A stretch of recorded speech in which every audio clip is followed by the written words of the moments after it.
የሺህ ዓመታት ዕድሜውን ያክል ያላደገም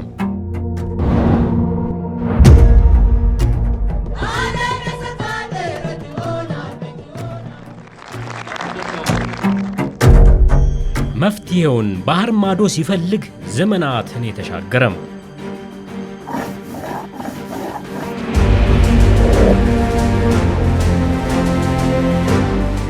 በውጪ ሀገራት ላይ ጥገኛ ሆነናል ማለት ይቻላል። የእይታ ለውጥ ነው የተደረገው። የራሳችንን ምርት በማምረት ሉዓላዊነታችንን ማረጋገጥ ይኖርብናል የሚል አቅጣጫ ተቀምጧል።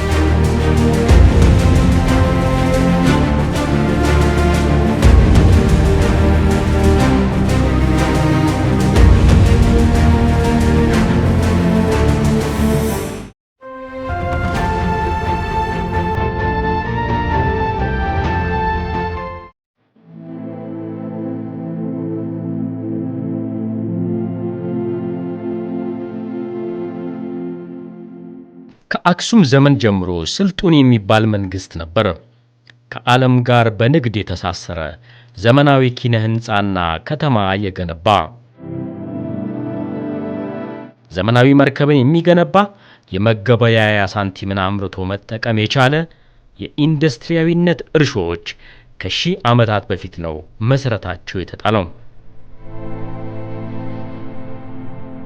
ይህ ግን እያሽቆለቆለ ነው ሄደው። እንዲያውም በ18ኛው መቶ ክፍለ ዘመን አውሮፓ የኢንዱስትሪ አብዮቱን አቀጣጥሎ ወደ ፊት ሲገሰግስ ኢትዮጵያ ችግር ውስጥ ተዘፍቃ ወደ ኋላ ሄደች። ለኢንዱስትሪያዊነት መሰረት የሚሆኑ ጥንስሶችና ጥረቶች በተለያዩ ዘመናት ነበሩ። የብረት ኢንዱስትሪን የመተዋወቅና የማሳደግ ጥረት የታየበት የአጼ ቴዎድሮስ የጋፋት ኢንዱስትሪ አንዱ ነው።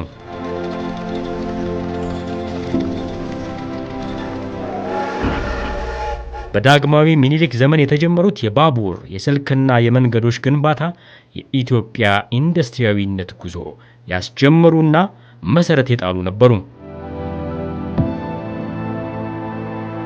በአጼ ኃይለ ሥላሴ ዘመን ደግሞ ጥቂት የውጭ ባለሀብቶችና የሥርዓቱ ቅርብ የሆኑ ባለሀብቶች አሳታፊ ያደረጉ የ5 ዓመታት እቅዶች ተነድፈው ጥረት ቢደረጉም ብዙ ያራመዱ አልነበሩም። ከባድ ኢንዱስትሪዎችን ለማስፋፋት ትኩረት አድርጎ የሰራው ደርግም ኢንዱስትሪዎች በምርታማነት ችግር ውስጥ በመዘፈቃቸው የሶሻሊስት ርዕዮተ ዓለምን እንደወረደ በመቅዳት የተገበረው ስልት ሊሳካ አልቻለም። በኢህአዴግ ዘመንም ኢንዱስትሪን ለማስፋፋት ሰፋፊ የልማት ፕሮጀክቶች ተግባራዊ ተደርገዋል። የፕሮጀክት አስተዳደር ድክመት፣ የሰው ኃይል እጥረትና የፖለቲካ ቁርጠኝነት ማነስ የኢንዱስትሪ ልማቱን ብዙ ባያራምዱትም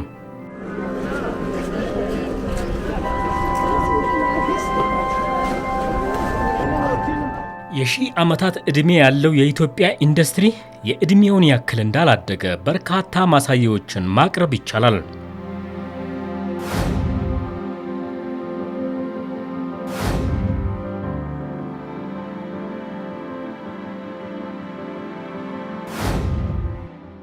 ይሄ ማንጎ ጁስ እንግዲህ በግብጽ የተመረተ የሚል ጽሑፍ አለው ላዩ ላይ።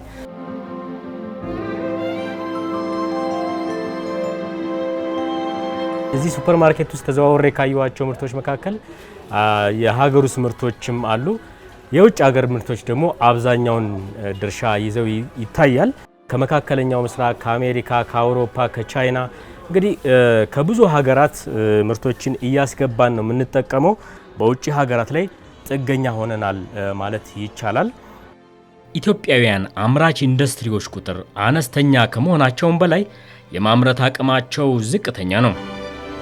እስከ 60 በመቶ የኢንዱስትሪ ምርቶች ፍላጎታችንም እየተሟላ ያለው ከውጭ በማስገባት ሆኗል። ከኛ ከአፍሪካ የወጣውን ጥሬ ዕቃ ነው መልሰው ሰማይ ፕሮሰስ አድርገው ወደ ምርት እንድትቀይር ወደዚህ የሚላክ። ማምረት ከፈለግን ለማምረት የምንፈልጋቸው ሁሉም ሪሶርሶች አገር ውስጥ ያሏት ሀገር ናት። ከ60 ከ70% በላይ ወጣት ነው የኢትዮጵያ ሕዝብ። ማምረት የሚችል እጆች አሉት። ይሄ ሁሉ ኖሮን ነው ያልተጠቀምንበት።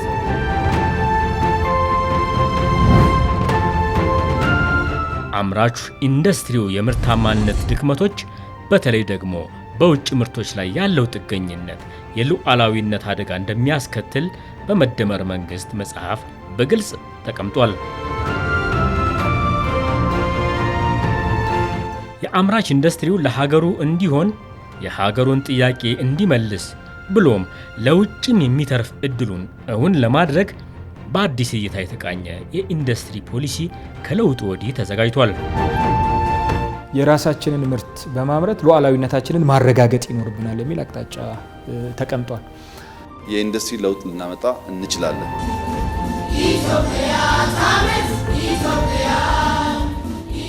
ከ2014 ጀምሮ የኢትዮጵያ ታምርት ንቅናቄም ተቀርጿል። የአምራች ኢንዱስትሪውን ችግር በመፍታትና በማገዝ የማምረት አቅምን ማሳደግ ዋነኛ ዓላማው ነው። አምራች ኢንዱስትሪውን በማቀጨጭ የሀገር ውስጥ ፍላጎትን እንኳ እንዳያሟሉ ያደረጉ መሰረታዊ ችግሮች መለየት ቅድሚያ የተሰጠው ስራ ነው።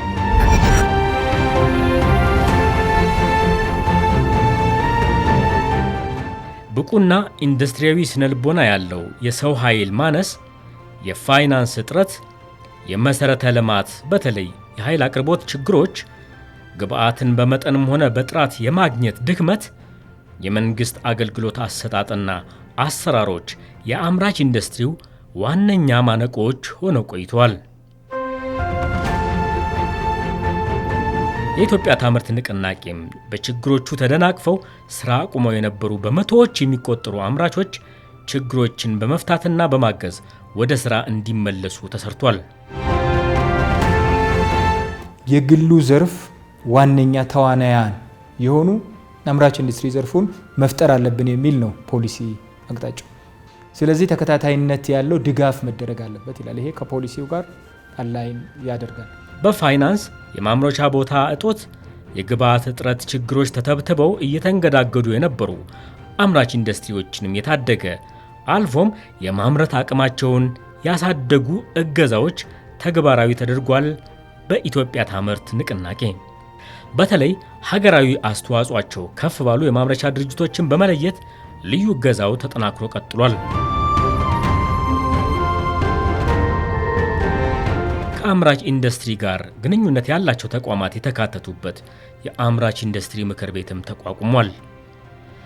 ይህ ምክር ቤት ለሚነሱ ችግሮች አፋጣኝ መፍትሄ ይሰጣል፣ የድጋፍ ስርዓትም ያበጃል። እኛ እንኳን እንደ አሶሲዬሽን ከኢንዱስትሪ ሚኒስቴር ክቡር አቶ መላኩ አለበል ጋራ በቀጥታ ችግሮቻችን እንደ አሶሲዬሽን እንደ አጀንዳ ይዘን እንቀርባለን። እነዛን በየ15 ቀኑ መፈታታቸውን ክቡር ሚኒስትሩ አረጋግጠው አፈጻጸማችንን ገምግመው የሚሻሻሉ ነገሮች የሚበረታቱ ነገሮችን አበረታተውን የሀገር ውስጥ አምራቾችን እያበቁ ነው። ማበረታቻዎቹ እስከዚህ ድረስ ሄደዋልና ትልቅ ለውጥ አለ። ዲዩቲ ፕሪቪሌጅ ነው ያገኘ ነው። እኛ ዲዩቲ ፕሪቪሌጅ ማለት ዲዩቲ ፍሪ ወይ ግናሽ ዲዩቲ ጥሬ ዕቃ እናስገባለን። ከዚህ ከታሪፍ ከለላ ጋር የተያያዙ እንግዲህ ማምረቻ ቦታ ጥያቄም ነበር። እሱንም በሂደት እንፈታለን ያለበት ሁኔታ ነው። ሰፖርት በየአቅጣጫ እናገኛለን። በሴኩሪቲ በኢቨን በክፍለ ከተማ በኩል በከንቲባ ቢሮም በጣም አግዘውናል። የተሰጡት ትኩረቶች ባለሀብቱ ወይም አምራቹ በዘርፍ ውስጥ ገብቶ የተሻለ ስራ እንዲሰራና ከኢምፖርት ሰብስቲቲዩሽንም ባለፈ ደግሞ ኤክስፖርት ውስጥ ገብቶ አገር እንዲጠቅም ያግዛል የሚል ጽኑ እምነት አለ። በመንግስት ደረጃ ለኢትዮጵያ ምርት ለኢትዮጵያ ትንሳኤ ትልቅ ነገር ነው።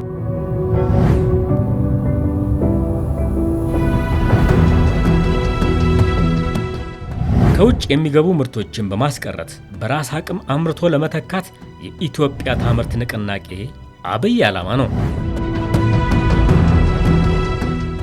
ለዚህም የተኪ ምርቶችን የሚያበረታታና አምራቾችንም የሚያተጋ የተኪ ምርት ስትራቴጂ ተቀርጾ ተግባራዊ ተደርጓል። በስትራቴጂው የተለዩ 96 ያህል ምርቶች በሀገር ውስጥ አምርቶ ለመተካት እየተሰራ ነው። የመጀመሪያው የእይታ ለውጥ ነው የተደረገው። ማኑፋክቸሪንግ ኢንዱስትሪ ለኤክስፖርት ብቻ ብሎ የሚያመርት ሳይሆን ለሀገር ውስጥ ገበያም ብሎ ማምረት መቻል እንዳለበት ስምምነት ላይ ተደርሶ በፖሊሲ ተቀርጾ ማኑፋክቸሪንግ ኢንዱስትሪውን ለማስፋፋት የሚያስችሉ ስራዎች የተጀመረበት ነው።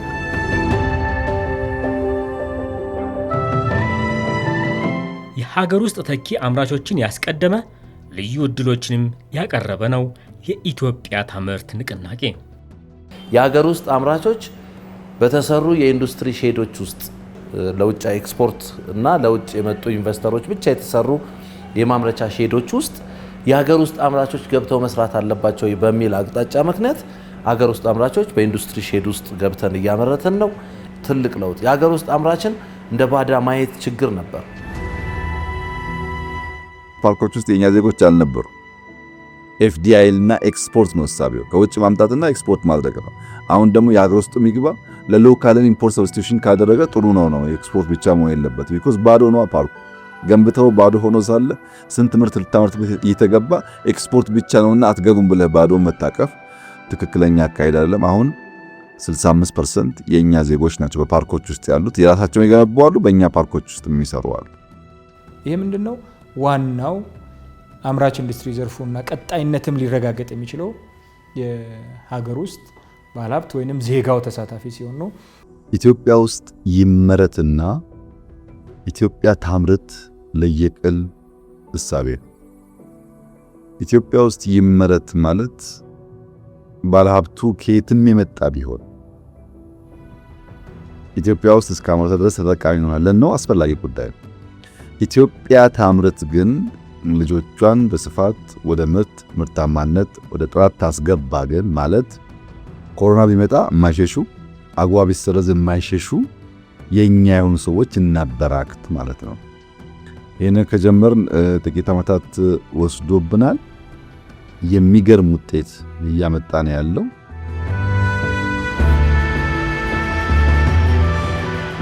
ከለውጡ ወዲህ የመንግስት ተቋማት በሀገር ውስጥ የሚመረቱ ምርቶችን በሀገር ውስጥ ገዝተው እንዲጠቀሙ ህግ ወጥቷል። ትልቅ ለውጥ ነው፣ ትልቅ ስኬት ነው ብዬ አስባለሁ።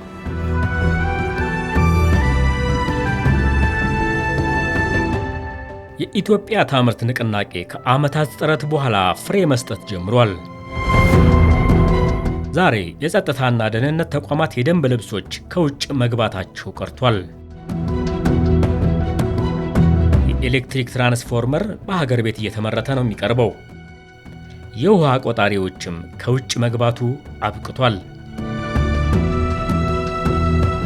ሲሚንቶ፣ የድንጋይ ከሰል ዛሬ ከውጭ ማስመጣቱም ቀርቷል።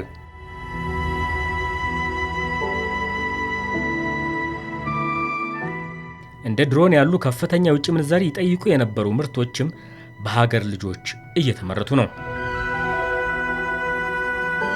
በ2017 ከውጭ ይገቡ የነበሩ ምርቶችን በሀገር ውስጥ በማምረታችን 4.5 ቢሊዮን ዶላር ማዳን ተችሏል። በቀን እስከ 350 የተለያየ አይነት ሳይዝ ያላቸው የቤት ውስጥ ማቀዝቀዣዎች ማምረት ላይ እንገኛለን። ከውጭ የሚገባውን ያለቀለት ምርት ከማስቀረት ወይም ደግሞ ከመቀነስ አኳያ በጣም ሰፊ የሚባል ስራ ነው የሰራ ነው። ብቅል ማምረትን እናነሳለን። የፓስታ መኮሮኒ ምርቶች እናነሳለን። የጎዝ እነዚህ አንዳንድ የዚህ ስማርት ፖሎችን እናነሳለን። እንዲህ አይነት ወደ 96 የሚደርሱ ምርቶችን የመተካት ስራዎችን ነው እየሰራን ያለ ነው። መተካት ብቻ ሳይሆን እነዚህ የተካናቸው ምርቶች ባላቸው ኤክሰለንስ ደግሞ ወደ ውጭ ኤክስፖርት የማድረግ ስራዎችን አብረን አያይዘን እየሰራን ነው።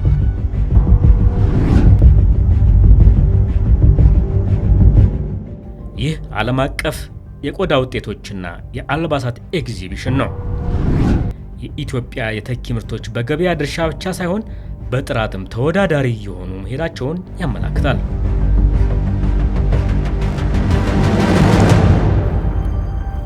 እጅግ በጣም ጥራት ያላቸው ምርቶች ነው የተመለከትኩት። እውነት ለመናገር በኢትዮጵያ የተመረተ የሚል ጽሑፍ ያለባቸው በርካታ ምርቶች የጥራት መለያ፣ የጥራት መገለጫ ሆነው ነው እዚህ የተመለከትኳቸው።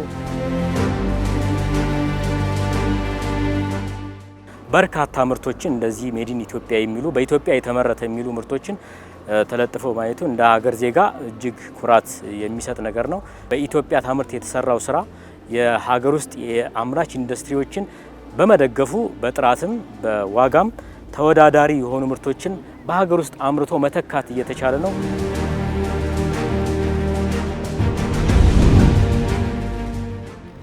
በተለይ ከ2014 ጀምሮ ለአምራች ኢንዱስትሪው መጠንከር የተሰጠው ትኩረት ስኬት እያሳየ ነው።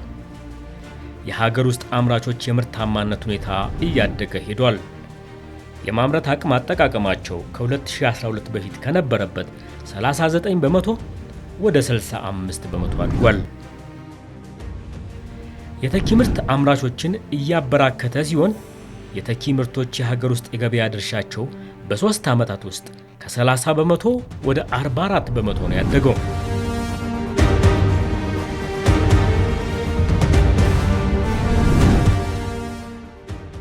በአጠቃላይ ኢንዱስትሪው ተነቃቅቶ ፈጣን እድገት ውስጥ ገብቷል።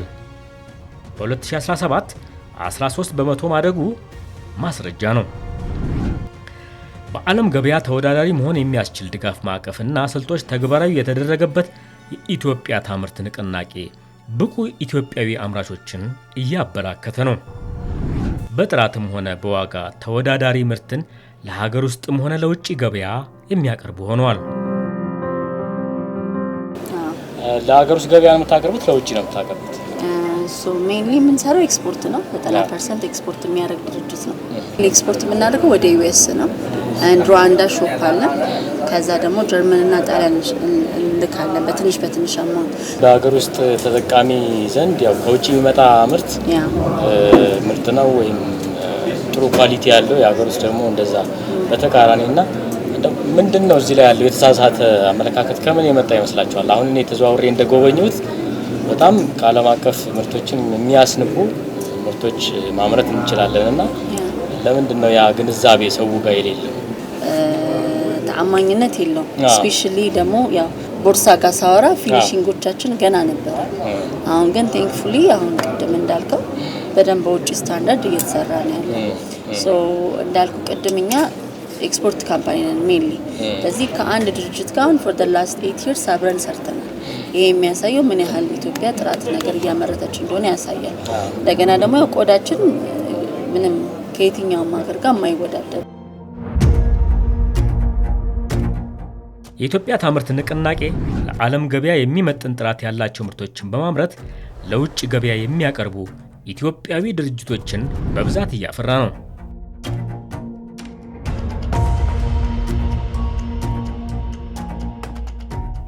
ከዚህ ውስጥ አንዱ የሆነው የቆዳና ቆዳ ውጤቶችን የሚያመርተው ኬሬዥ ኢትዮጵያ አንዱ ነው። 10 ዓመት ያልበለጠ ዕድሜ ቢኖረውም ዓለም አቀፍ ገበያን ተቀላቅሎ በጥራት ተወዳዳሪ ምርቶችን እያቀረበ ይገኛል። ድርጅታችን በሁለት ሴት ሰራተኞች ስራ የጀመረ የማምረት ስራ ነው የጀመርነው። ዛሬ ከ300 ያላነሱ ሰራተኞች አሉ። በዚህ 9 እና 10 ዓመት ውስጥ ማለት ነው። ይሄ ትልቅ ስኬት ነው። በገቨርንመንትም ጭምር የሚደረጉ እገዛዎችና ድጋፎች ጭምር ኢንዱስትሪ ውስጥ ትልቅ አስተዋጽኦ የሚፈጥር ትልቅ የኢኮኖሚ ኢምፓክት ማምጣት የሚችል ብራንድ እንድንሆን አድርጎናል ማለት ነው።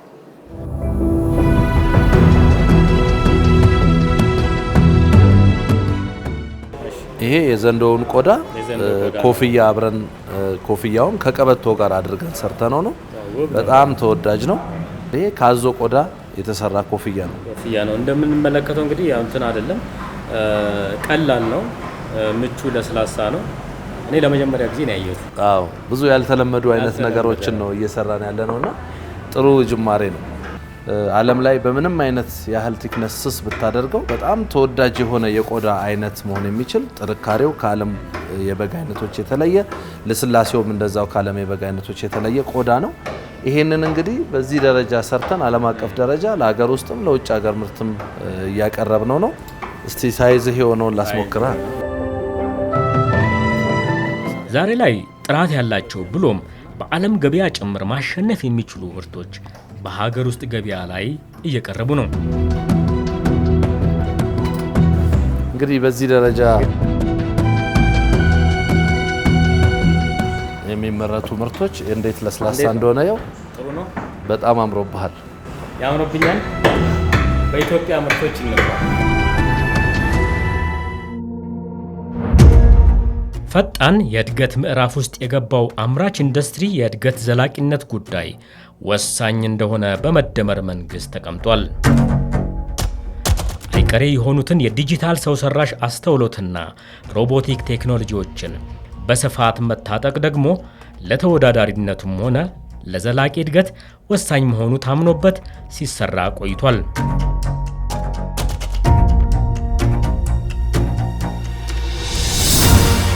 በኢትዮጵያ ታምርት ንቅናቄም የቴክኖሎጂ ሽግግርን የሚያበረታቱ ድጋፎች እየተተገበሩ ነው። የቴክኖሎጂ ስታርታፖችን መቋቋም የሚያበረታቱና ድጋፎችን የሚቸሩ ማዕቀፎች እየተተገበሩ ነው።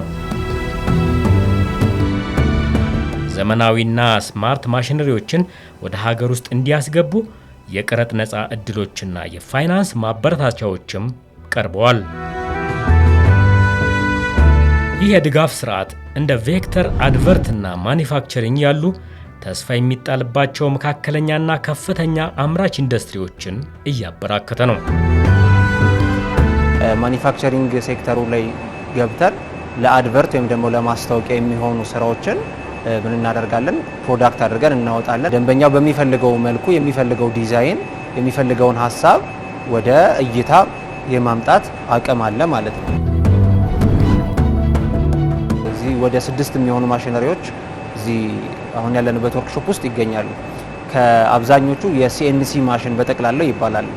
ማኑዋል የሰው እጅ ኦፕሬት የሚያደርጋቸው አይደሉም። ማኑዋል የሚሰሩትን ስራዎች በአጠቃላይ which is የሃንድ ክራፍት ሺፖችን ወደ ማሽን አምጥተው ፕሪሲሽናቸው ሃይ ሆኖ ጥሩ ኳሊቲ ያላቸው ፕሮዳክቶች እንዲወጡ የሚያደርጉ ናቸው።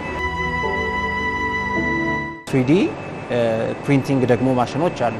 ከ4 በላይ ጥሬ ዕቃዎችን ወይም ደግሞ ፊላሜንቶችን ተጠቅመው አንድ ፕሮዳክትን ቢውልድ ማድረግ የሚችሉ ነገሮች የሚሰሩ K2 ኮምቦ የሚባሉ የ3D ፕሪንተሮች ደግሞ አሁን እጃችን ላይ ይገኛሉ። እነሱን እየተጠቀምን ፕሮዳክቶችን እያወጣን እንገኛለን።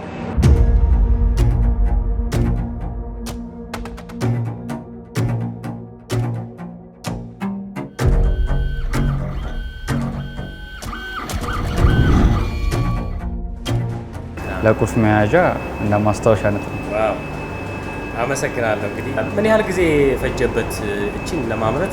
ሂደቱስ ምንድን ነበር? ንድፉ ይሰራል። ንድፉን ከሰራን በኋላ ለማሽኑ እንዲገባ ሌላ ሶፍትዌር ውስጥ እናስገባዋለን። ያው በተለምዶ ስላይሰር ተብሎ የሚጠሩ ሶፍትዌሮች ነው። ስላይሰር ውስጥ እናስገባዋለን። ያ ስላይሰር ምን ያደርገዋል? እኛ የሰራነውን ንድፍ ማሽኑ እንዴት አድርጎ መስራት እንዳለበት በቅደም ተከተል ይሰጧል። ያንን ደግሞ ማሽናችን 3D ፕሪንተራችን ይቀበላል። ያ 3D ፕሪንተራችን ፊላመንቶቻችንን ወይም ደግሞ የሚቀልጡ ፕላስቲኮችን እያቀለጠ ይሄኛውን ፕሮዳክታችንን ይሰራዋል ማለት ነው። ስለዚህ እቺኛዋን ለመስራት ፕሪንት ለማድረግ በማሽኑ 4 ደቂቃ ከ50 ሰከንድ ነው የፈጀብን። ጊዜ ይቆጥባል። የሚያምር ነው፣ ኳሊቲ ያለው። ስለዚህ ለብዙ ጊዜ መጠቀም እንችላለን። ስለዚህ ይሄኛው ሌላ ደግሞ ጥቅሙ ምንድነው? እነዚህ ፕላስቲኮች ከተሰበሩ ወይ ደግሞ አገልግሎት ጊዜያቸውን ከጨረሱ ተመልሰው ሪሳይክል የሚደረጉ ስለሆኑ ለአካባቢ የሚያል ብክለት አያጋልጡ።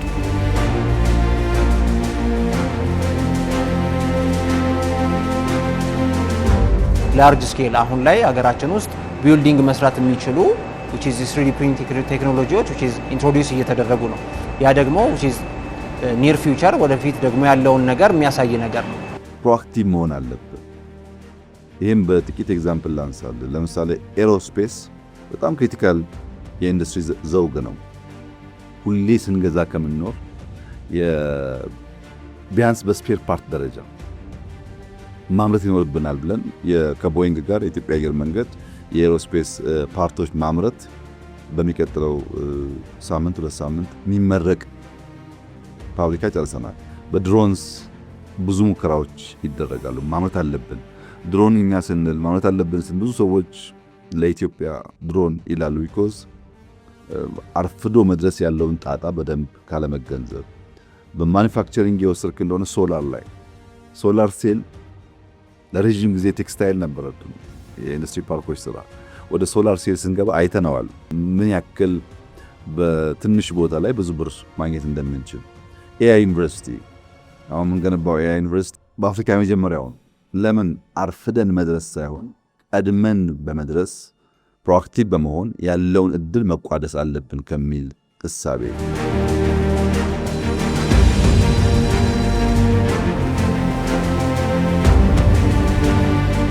የኢትዮጵያ ታምርት ንቅናቄም ለቴክኖሎጂ ሽግግር የሰጠው ከፍተኛ ትኩረትና የተተገበሩ የማበረታቻ ስርዓቶች አምራች ኢንዱስትሪው ምርታማነትን እያረጋገጠ ነው። የሀገሪቱ አምራቾችም ሆኑ ምርቶች በዓለም አቀፍ ገበያ በጥራት ተወዳዳሪ ሆነው እንዲቀርቡ መሰረት እየተጣለ ነው።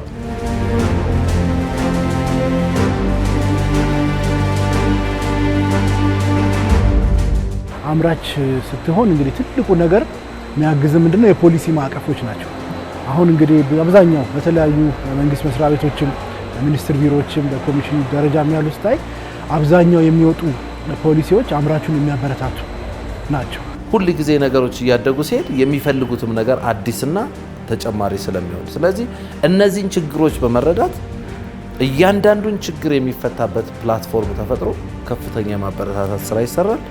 ኢንዱስትሪዎች አንዳንዶቹ የመዘጋት እድል የገጠማቸው፣ አንዳንዶቹ አነስተኛ የማምረት አቅም ላይ የነበሩ፣ አንዳንዶቹ የተጀመሩ ኢንቨስትመንቶች ፈጥነው ወደ ማምረት ያልተሸጋገሩ ነው የነበሩ። ኢትዮጵያ ታምርት ንቅናቄ አሁን ባለፉት ዓመታት ስናይ ወደ 875 ኢንዱስትሪዎች እንደገና ተከፍተው ወደ ማምረት ገብተዋል። ይሄ ከስራ እድል አኳያ ትልቅ ትርጉም ያለው የማኑፋክቸሪንግ ኢንዱስትሪው እድገት ፈጣን ዘላቂነት ያለው እንደሆነ የሚያሳይ ነው። ሁለተኛው የተወሰዱ የፖሊሲ እርምጃዎች አዋጭነታቸውን ውጤታማነታቸውን የሚያሳይ ነው። ኢኮኖሚው ዳይቨርሲፋይ ያደረገ የኤክስፖርት ባስኬቱ እየሰፋ የንግድ ሚዛኑ እየተጣጣመ ረጅም ጊዜ የሚሄድ እድገት እያመጣና መዋቅራዊ ለውጥ እያስከተለ እያመጣ እንደሆነ የሚያመላክት ነው።